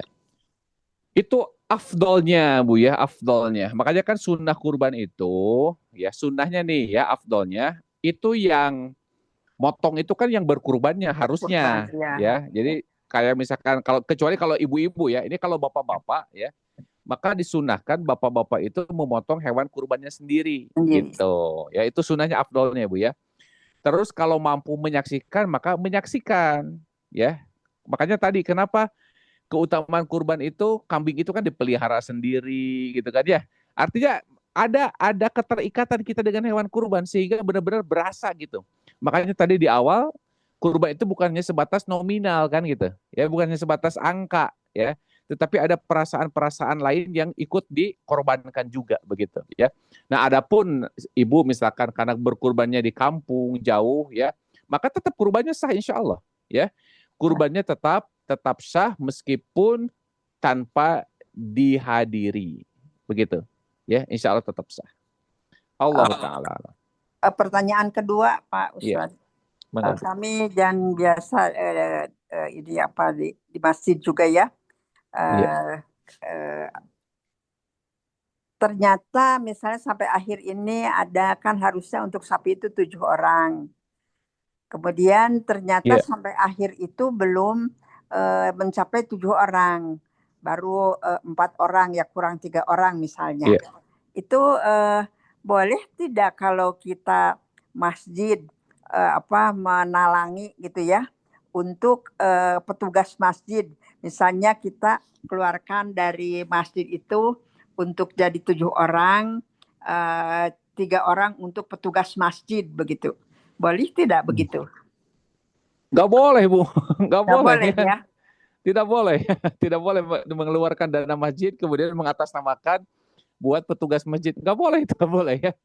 Oh, nggak boleh ya. Ingat bahwa kurban itu per individu. Individu ya. Individu. Makanya tadi bukan 7 orang itu bukan batasan keharusan ya Bu ya, tapi maksimal. Nah makanya kalau di tempat saya ya ada ternyata cuma 5 orang, ya udah 5 orang itu bersepakat ya. Ada orang yang udah saya handle yang 3 orang ini sama saya misalkan ya. Atau 5 orang itu dia nambahin biayanya sehingga yang seharusnya 7 orang menjadi 5 orang. Jadi harga 30 juta dibagi 5 orang misalkan. Jadi masing-masing kebagian 6 juta. Yang seharusnya 4,5 juta misalkan ya. Tapi karena cuma ada 5 orang jadi kebagiannya jadi 6 jutaan misalkan. Boleh seperti itu. Ya. Jadi 7 sapi boleh 1 orang kan gitu kan. 7 sapi boleh 1 orang ya. Makanya 1 sapi maksimal 7 orang. Tapi kalau seandainya ada 3 orang dan 3 orang itu mampu ya untuk mengcovernya ya, maka bagi 3 orang nggak apa-apa atau bagi 4 orang nggak apa-apa ya.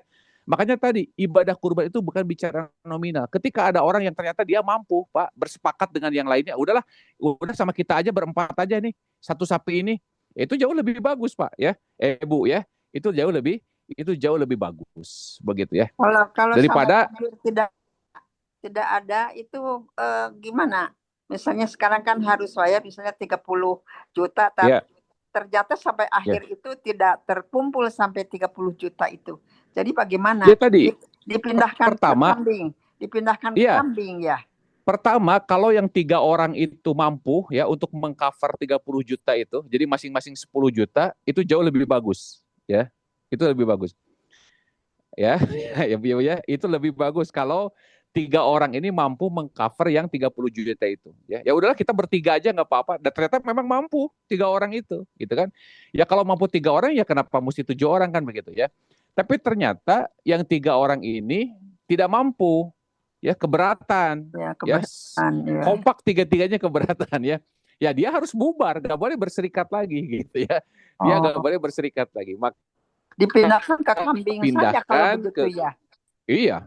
Kan itu bukan hak panitia. Nah ini jangan sampai panitia itu merasa lebih berhak gitu, ya. Panitia itu merasa lebih berhak. Ya, padahal kurban itu kan pilihan individu tadi ya. Jadi panitia itu hanya sebatas fasilitator ya. Begitu. Jadi ya udahlah kita bubar, kita beli kambing masing-masing misalkan. Itu jauh lebih baik ya daripada dipaksakan dengan opsi yang pertama tadi ya, masjid menalangi ya. Kemudian mentraktir para petugas ini nggak benar ini, itu nggak benar ya, itu nggak benar. Kalau pinjam boleh Allah tidak? Ta'ala. Kalau pinjam, misalnya Kenapa, Bu? pinjam ke masjid begitu. Nggak Langsung boleh, Bu, dibayar. nggak boleh, Bu. Nggak Nggak boleh, boleh. nggak ada alasan itu, nggak ada alasan. Nggak boleh, ya, nggak boleh. Ya. Nggak boleh ya, gitu ya. Itu jadi memaksakan ingin sapi misalkan ya, jadi dia pinjam ke masjid, itu nggak benar itu ya, itu nggak benar ya. Ya, gitu. Mangga hatur Begitu nuhun ya. Pak Ustaz. Baik. Mangga Ibu. Terima kasih Prof. Luar biasa pertanyaan ini relevan biasanya dan terjadi di kita semua. Izin Ustaz, tadi sepertinya saya ingin memperdalam lagi pertanyaannya Pak Ahmad Bayhaqi terkait dengan apa saja harus diperhatikan oleh para panitia kurban Ustaz. Dan tadi menyambung dari Ustaz bahwa kewajiban untuk berkurban itu kan kewajiban individu, bahkan seharusnya yang menyembelih itu adalah si muqarib itu sendiri Ustaz ya. Nah, terus tadi Ustaz menyampaikan juga bahwa panitia itu tidak boleh mendapat jatah daging lebih banyak dibanding yang lainnya barangkali begitu Ustaz ya. Nah, saya pernah mendapat sebuah penjelasan bahwa ketika panitia itu diamanahi mengelola hewan kurban, maka si panitia itu adalah bertindak sebagai tangan kepanjangan tangan dari muqarib itu sendiri, menyembelihkan dan menguruskan Ustaz. Nah, artinya si panitia itu memang tidak boleh mendapatkan upah lebih kecuali ada jatah sepertiga yang dimiliki oleh si muqarib Ustaz. Ada hadis begitu saja, maksimal sepertiga. Nah, kecuali mengambil dari situ. Jadi tidak boleh mengambil dari 2/3 yang dibagikan ke masyarakat. Apakah itu demikian Ustaz? Iya. Nah ini harus diperjelas akadnya nanti ya. Harus diperjelas akadnya. Karena ya ketika si mudohi atau muqarib itu ya sudah mendapatkan jatah sepertiganya misalkan ya si mudohi atau muqarib itu sudah dapat sepertiganya, berarti kan sudah habis tuh jatahnya, betul tidak ya. Intinya pertama panitia itu jangan merasa lebih berhak itu ya, jangan merasa lebih berhak dibandingkan dengan yang lainnya. Kenapa? Karena tadi sudah ada uang kepengurusan ya. Uang kepengurusan itulah yang nanti bisa dipakai untuk sebagai upahnya ya. Adapun daging ya, ini harus sesuai dengan kesepakatan ya, kesepakatan bersama. Ada apa misalkan ada selisih yang tidak mesti sama ya, tidak mesti sama dengan yang dibagikan ya. Tetapi jangan sampai tadi misalkan kepala panitia, ini panitia, semuanya sama panitia. Nah ini kan gawat ini ya, gawat ini kalau begitu ya. Tapi kalau ada selisih yang contoh misalkan ya, kita akadkan dulu, Pak, Bu ya, ini kepala ini kita tadi misalkan ya, ini jatah mudohi ya, jatah muqarib, tapi buat panitia aja, gitu kan? Nah ini sudah diakadkan lebih dulu nih, ya nggak apa-apa kalau begitu ya, karena dihitung-hitung kalau misalkan diambil kepala sama satu paha kambing misalkan ya, itu kurang dari sepertiga, gitu kan? Nah, kan masih aman tuh seperti itu. Tapi kalau misalkan si muqaribnya dia sudah ngambil paha ya, bagian depan 2, bagian belakang 2, ya. Udah gitu kepalanya diambil panitia. Ya, ini habis ini ya. Ini habis kalau begitu ya. Apa yang mau dibagikan ya? Artinya tetap dijaga itunya akadnya dulu ya.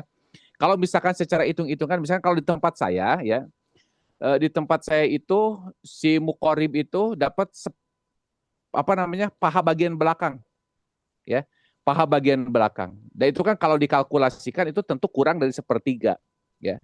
Nah kemudian kita hitung tuh kepalanya, karena kepalanya itu biasanya berebut ya.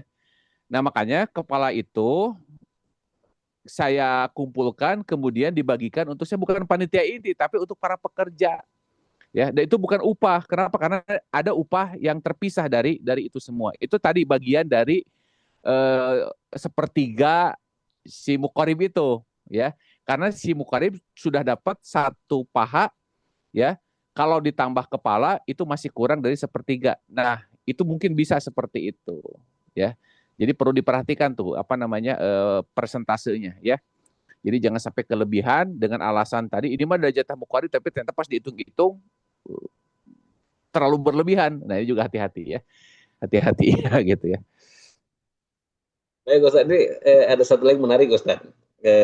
Ketika proses pengurusan hewan kurban itu kan itu melewati waktu makan siang dan otomatis harus disediakan konsumsi untuk para panitia di situ Ustaz ya. Dan biasanya panitia itu menjadi apa namanya ya, seseorang yang lebih dulu merasakan daging kurban itu sendiri. Biasanya suka masak gulai gitu ya Ustaz ya untuk konsumsi panitia, sementara mungkin ada yang sudah dibagikan, didistribusikan, ada juga mungkin yang belum, karena proses belum selesai. Nah itu bagaimana Ustaz status hukum yang dimakan oleh panitia daging itu Ustaz? Iya, iya, terutama gini, makanya panitia itu ya dia harus melibatkan si muqaribnya. Kenapa? Karena kenapa sunnah ya saum di hari Idul Adha itu biar apa? Biar makanan pertama kali itu yaitu hewan kurban itu, ya. Nah kekeliruan di kita dari mulai subuh sih kita sudah puasa, tapi begitu Idul Adha cilok, misalkan ya, begitu selesai Idul Adha misalkan ya, basoto ini kurang tepat sebetulnya mah. Jadi tujuan saum di Idul Adha itu biar makanan yang pertama kali masuk ke dalam tubuh kita di hari tersebut adalah hewan kurban, ya. Makanya sebetulnya tidak keliru kalau misalkan si panitia itu yang mengundang para mudohi, ya makanya tadi kenapa sunnah itu disaksikan, biar cepat tuh, ya. Jadi para mudohi itu dimasakin oleh panitia, ya, kemudian makan bareng-bareng, ya, nggak apa-apa, nggak masalah itu insya Allah, ya. Adapun yang dibagikan ya itu mah masalah takdir saja itu ya, masalah apa namanya, masalah waktu saja gitu kan, gitu. Itu nggak masalah insya Allah ya. Itu masalah durasi saja. Ya karena kan orang panitia ada di situ, kemudian yang mudohi ada di situ, maka mudohi itu ya tentu dia lebih berhak untuk mendapatkan apa namanya lebih cepat ya, lebih cepat. Kenapa? Karena itu daging berkah itu, daging berkah. Ya sebagai panitia ya tadi teh apa namanya kecipratan karena tadi apa namanya dia memfasilitasi si para mudohi itu ya. Jadi insya Allah tidak menyalahi aturan insya Allah itu ya. Ketika ada panitia di sini insya Allah aman, tidak apa-apa. Cuman aman insya Allah. insya Allah aman. Ini Ustaz pertanyaan terakhir Ustaz. Jika kita melihat apa namanya, sekarang kan banyak platform sosial yang menyediakan fasilitas kita berkurban secara online, bahkan lebih murah, katakan begitu, lebih murah, dan memang informasinya didistribusikan ke tempat-tempat yang tidak terjangkau, tempat-tempat yang jauh barangkali seperti di Aceh, korban gempa dan segala macam.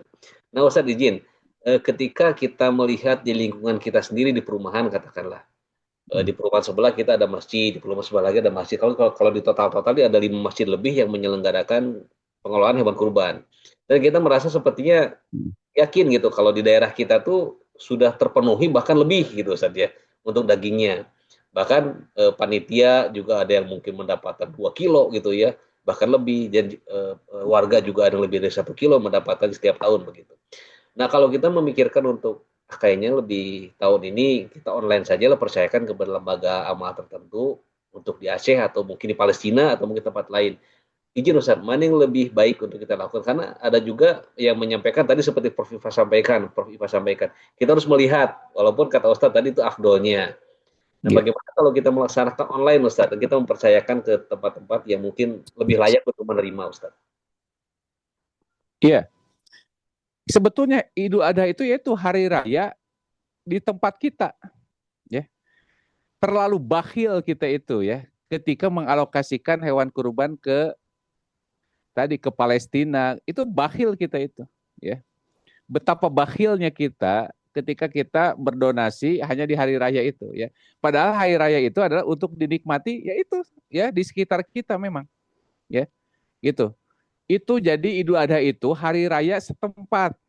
Gitu ya, hari raya setempat. Kita berhari raya itu mah masalah tadi teh untung-untungan. Ya, masalah untung-untungan ya. Jadi kalau kita menyisihkan hewan kurban ya, seperti misalkan dulu pernah ada yang dikornet, ini sudah keluar dari syariat sebetulnya kalau menurut saya ya. Kenapa? Karena itu untuk dirasakan di hari tersebut, bukan untuk diawetkan gitu loh ya hewan kurban itu. Biar orang itu merasa gembira di hari tersebut ya. Sementara kalau sampai dikornetkan, dulu saya termasuk pionir juga ya apa namanya mengkornetkan itu. Ya ternyata itu sudah keluar dari, betul sih secara manfaat ada ya. Tetapi apa namanya rasa rasa apa namanya ya, feels-nya gitu, itu kurang itu ya. Nah, makanya ya bukan berarti tidak boleh, ya bukan berarti tidak boleh. Maka yang terdekat dulu lah ya. Jadi tetangga kampung ya. Mungkin kita merasa bahwa warga kita sudah terpenuhi, tapi coba lihat tetangga sebelahnya ya, kampung sebelahnya gitu ya. Jadi tetap yang terdekat dulu. Kenapa fal akrobin fal akrobin gitu kan. Yang dekat lagi gitu ya. Jadi jangan dulu mikirin yang jauh ikhwati iman ya. Jangan mikirin yang jauh. Jadi kalau kita di kampung kita sudah terpenuhi, coba lihat kampung sebelah. Mungkin di kampung sebelah belum terpenuhi, ya, gitu. Menurut kita ya,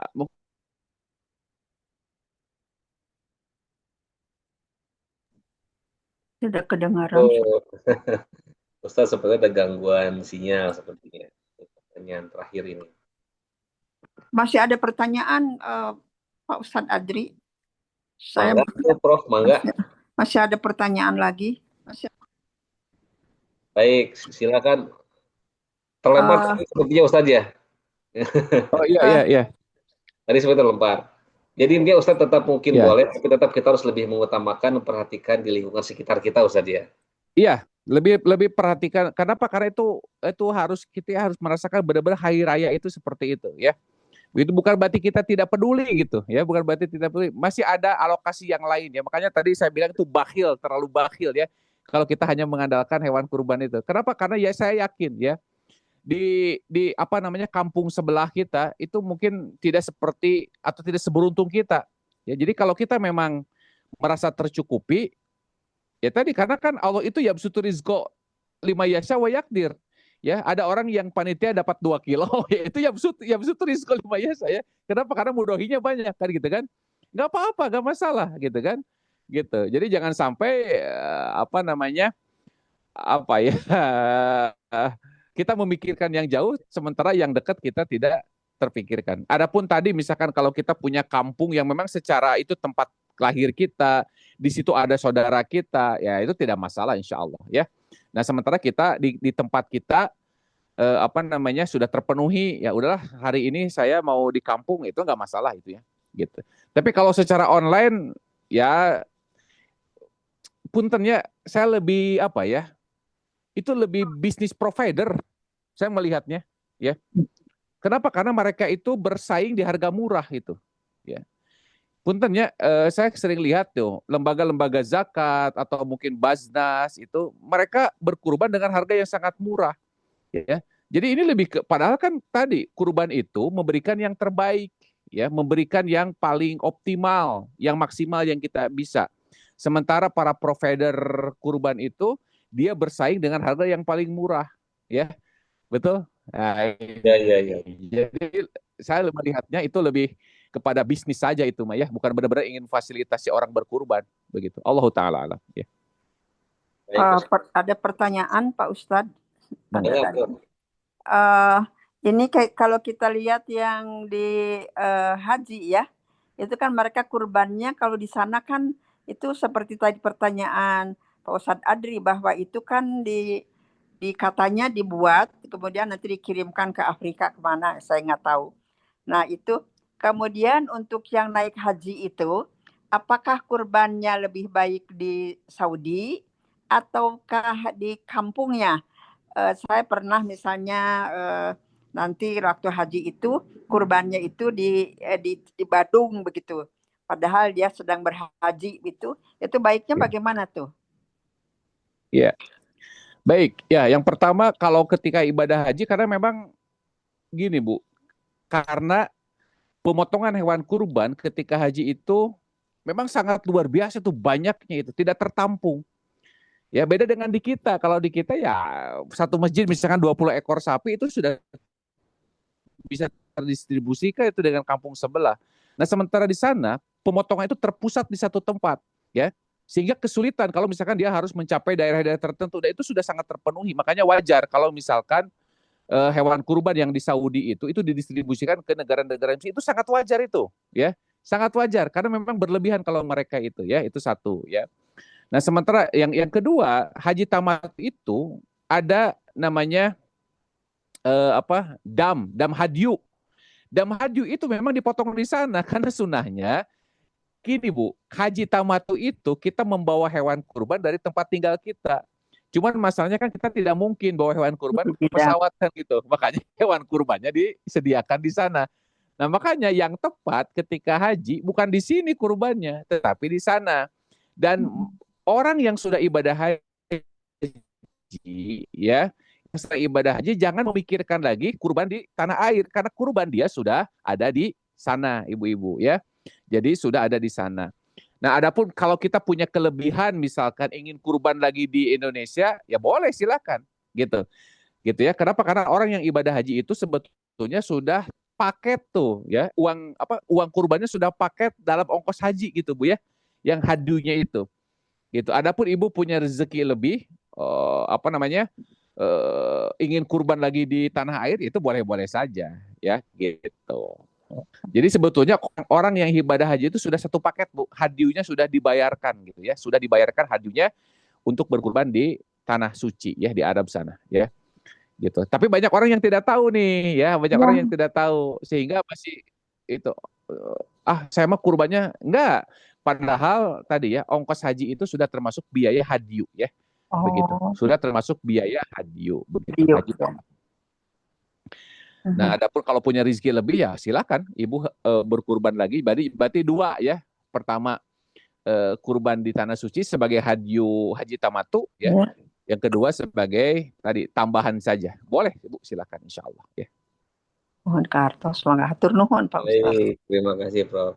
Ustaz mau izin, mungkin boleh satu lagi Ustaz, ini pertanyaan penting. Silakan.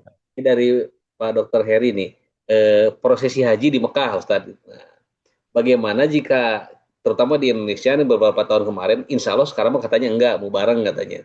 Jika kita puasa Arafah tapi di Mekah tos Idul Adha, Ustaz. Tos gimana Ustaz? Iya. Iya. Ini sering saya sampaikan, ya. Pertama gini, tidak terjadi Arafah kecuali tanggal 9 Dzulhijjah. Ya. Nih, tolong nanti biar kita dapat poinnya.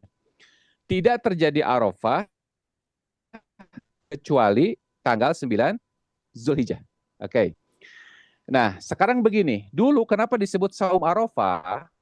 Karena umat Islam itu masih terlokalisir, ya, hanya Mekah dan Madinah saja. Yang secara waktu itu tidak ada perbedaan, sama itu. Makanya kata Nabi ketika orang-orang sedang haji, kalian yang tidak haji maka saumlah. Maka disebut saum Arafah karena orang haji itu sedang Arafah, ya. Nah, sementara sekarang umat Islam sudah tersebar di mana-mana, ya. Ada selisih waktu kita dengan Saudi aja 4 jam, gitu kan. Nah, sekarang pertanyaan begini, kalau seandainya tidak dilaksanakan haji di tahun ini, apakah saum Arafah tetap ada atau hilang juga? Kan gitu kan pertanyaannya kan, ya. Seperti kemarin misalkan COVID, haji ditutup tuh selama 2 tahun. Apakah saum Arafahnya juga hilang? Saum 9 Dzulhijjahnya juga hilang? Tidak. Tidak, tetap ada kan saum Arafahnya, ya.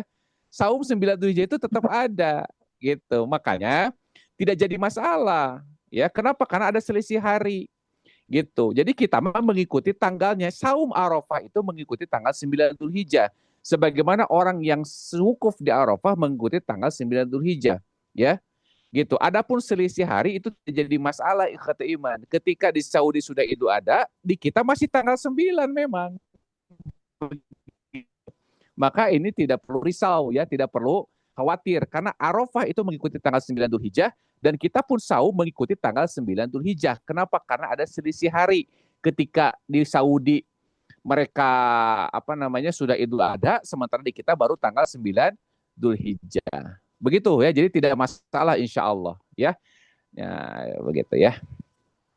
Baik, terima kasih Pak Dr. Heri Yuda Utama. Pertanyaan beliau insya Allah sepertinya menutup kajian kita pada malam hari ini yang luar biasa padat dan jelas sekali. Hatur nuhun pisan Ustaz materinya dan pertanyaan-pertanyaan dari juga pada malam ini pertanyaan yang sangat menarik sekali untuk kita semua dan tentu sangat relevan yang akan kita lakukan tentu di bulan Zulhijjah ini.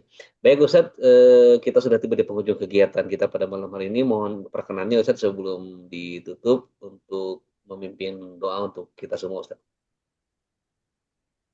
Baik ya, mudah-mudahan bermanfaat ya apa yang kita lakukan hari ini ya, apa ya, dan Allah ridhoi ya pertemuan kita ya. Terlebih ini adalah tanggal 1 Zulhijjah ya. Semoga Allah lipat gandakan pahala kita ya. Amin ya Allah ya rabbal alamin. Kita akhiri perjumpaan kita ya dengan bermunajat ya. Mudah-mudahan Allah kabulkan setiap niat baik kita. Amin ya Allah ya rabbal alamin. Allahumma shalli wa sallim wa barik ala hadan nabiyil karim wa ala alihi washabbihi ajmain. Allahumma aslih lana dinana alladhi ismatu amrina wa aslih lana dunyana allati fiha ma'ashuna wa aslih lana akhiratana allati ilaiha ma'aduna waj'alil hayata ziyadatan lana fi kulli khair waj'alil mauta rahatan lana min kulli syarr. Rabbana atina fid dunya hasanah wa fil akhirati hasanah wa qina adzabannar. Allahumma taqabbal minna innaka antas samiul alim wa tub alaina innaka antat tawwabur rahim. Wa sallallahu ala Muhammadin wa ala alihi wa sahbihi ajmain wa akhiru da'wana alhamdulillahi rabbil alamin. Amin ya Allah ya rabbal alamin. Ya Allah ya rabbal alamin. Amin. Semoga Allah Subhanahu wa taala menjabah doa kita semua. Baik Ustaz, terima kasih ilmu yang tadi sampaikan pada malam hari ini. Semoga Allah Subhanahu wa taala memberikan rezeki kepada kita berupa pemahaman yang mendalam atas ilmu yang telah saya sampaikan kepada kita semua. Dan juga semoga para jamaah sekalian kita berdoa semoga bulan Zulhijjah yang akan kita songsong mulai malam hari ini menjadi Zulhijjah yang terbaik dari Zulhijjah yang sebelumnya pernah kita lewati di tahun-tahun sebelumnya. Baik, kita sudah tiba di penghujung kegiatan. Mohon maaf jika ada kekurangan dan semoga pertemuan kita pada malam ini menjadi pertemuan yang diridhoi Allah Subhanahu wa taala, dicintai Allah Subhanahu wa taala, dan juga selain menambah ilmu dan wawasan kita khususnya terutama di bulan Zulhijjah ini, juga semoga Allah berikan rezeki berupa kemampuan untuk kita mampu mengkonversinya menjadi amal soleh yang akan meningkatkan keimanan dan ketakwaan Allah Subhanahu wa taala. Kita tutup kegiatan pada malam hari ini dan insya Allah kita akan bertemu kembali pada waktu yang akan datang dengan doa kifaratul majelis bersama-sama. Subhanakallahumma wa bihamdika asyhadu an la ilaha illa anta astaghfiruka wa atubu ilaik. Alhamdulillahirabbil alamin. Billahi taufiq wal hidayah. Wassalamualaikum warahmatullahi wabarakatuh. Waalaikumsalam. Waalaikumsalam. Pak Ustadz, Pak Andi. Waalaikumsalam.